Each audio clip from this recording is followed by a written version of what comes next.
నమస్తే అండి. ఇవాల్టి వీడియోలో సేమియాతో చేసుకునే ఒక రెసిపీని చూద్దాము.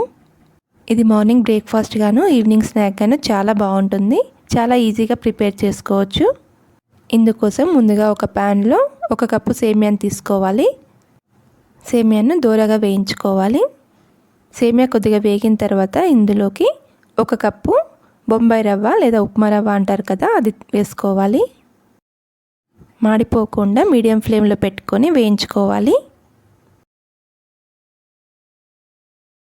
ఇవి వేగిన తర్వాత వీటిని ఒక బౌల్లోకి తీసుకొని చల్లారనివ్వాలి.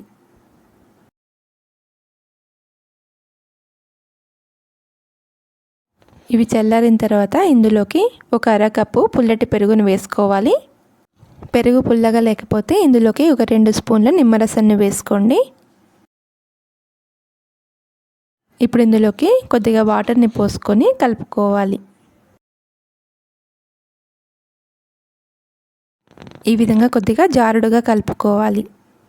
సేమియా ఇంకా ఉప్మా రవ్వ ఈ వాటర్లో బాగా నాని సాఫ్ట్గా తయారవుతుందండి.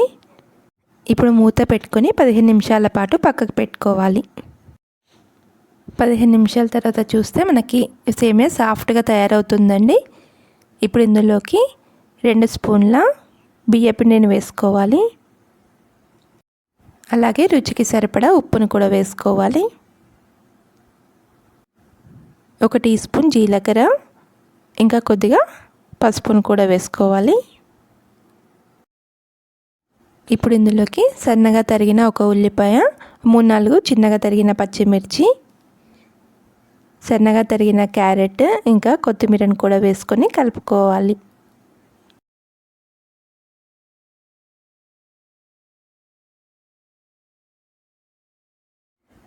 ముందుగా మనం వేసుకున్న పెరుగు పుల్లగా లేకుంటే ఈ విధంగా ఒక అరచెక్క నిమ్మరసంని వేసుకోవాలండి.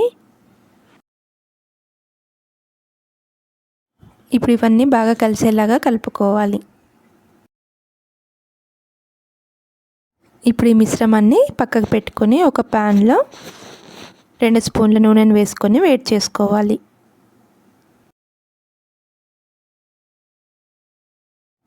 ఇప్పుడు సేమియా మిశ్రమాన్ని కొద్దిగా చేతిలోకి తీసుకొని ప్యాన్లో వేసుకొని కట్లెట్ లాగా ఒత్తుకోవాలి.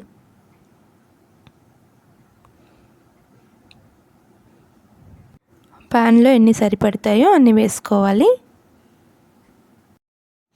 మీకు కావాలంటే ఇలా చిన్న చిన్నగా కాకుండా పెద్దగా ఒకటే కూడా చేసుకోవచ్చండి.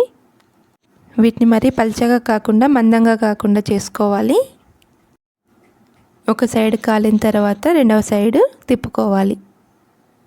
2 సైడ్లకు కూడా మంచి కలర్లోకి వచ్చిన తర్వాత వీటిని ఒక ప్లేట్లోకి తీసుకొని పక్కకు పెట్టుకోవాలి. అన్నీ కూడా ఈ విధంగానే ప్రిపేర్ చేసుకోవాలి. ఇవి ఈవినింగ్ స్నాక్స్ గాను మార్నింగ్ బ్రేక్ఫాస్ట్ గాను చాలా బాగుంటాయండి.